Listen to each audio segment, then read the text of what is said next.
বলেন একটু বলেন যে কথা কেন বন্ধ কেন বলেন ভাই বলেন। এই যে এখানে এত ফোর্স নিয়ে সাধারণ শিক্ষার্থী আসতেছে, একটা রেপিস্ট আটকাতে পারলেন না, একটা সন্ত্রাসী আটকাতে পারলেন না। কথা বলতে কোনো নিষেধ সেই মডেল বাংলাদেশ পুলিশ কথা বলতে কাছে কথা বলে সাথে কাছে কোনো কথা বলে চাকরি চলে যাবে, নিষেধ আছে চাকরি চলে যাবে, কথা বলতে না উপরে কোনো নিষেধ আছে, আপনাদের কোনো নিষেধাজ্ঞা আছে? চাকরি চলে যাওয়ার ভয় আছে আপনাদের কথা বললে? কথা বলতে নিষেধ আছে, চাকরি চলে যাওয়ার ভয় আছে কথা বললে? পুলিশের সাংবাদিক ভাই প্রশ্ন করেন না কেন? জিজ্ঞেস করেন কথা বলে ওদের নিষেধ কিনা। তাহলে আমি এখন উঠে যাই উপরে, তোমরা আমাকে বলবেন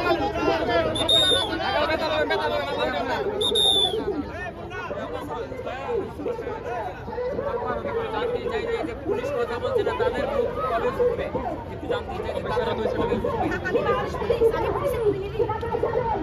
পুলিশকে জিজ্ঞেস করেন না, এই যে পুলিশ জিজ্ঞেস করেন আসেন আগে জিজ্ঞেস করেন। বারবার কথা বলছেন, আমরা পুলিশকে বারবার প্রশ্ন করছি। আপনি আমার চেষ্টা যদি এরকম দেখছেন না, কম চেষ্টা করছি আমি কথা বলাইতে, কম চেষ্টা করছি। কি চান আপনারা? আমি তো এটা বলছি কি চান। আমি পুলিশকে জিজ্ঞেস করছি যে ধর্ষককে সাপোর্ট করে কিনা, সন্ত্রাসবাদকে সাপোর্ট করে কিনা, পুলিশ কোনো উত্তর দিচ্ছে? আপনারা কি স্পাইনলেস হয়ে গেছেন? বলেন না। আমরা চাই আপনাদের উপর আস্থা রাখতে, আর আপনারা আমাদের নিরাশ করতে করতে এখন মেরে ফেলতেছেন। কেন কথা বলতেছেন আপনারা? কেন বলেন না বলেন?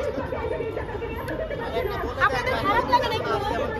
আপনাদের অবস্থান কতক্ষণ এত থাকবে? কিছু বলার পরও রাস্তায় আপনার সেফটি আমি দিছি, না করতে পারবেন?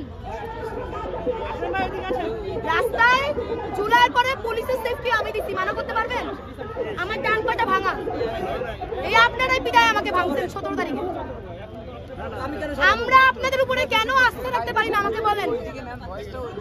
বলেন না, বলেন, কিছু বলেন ভাই। এরকম নিরুপায় বানায় রাখছেন কেন আমাদের? বলেন।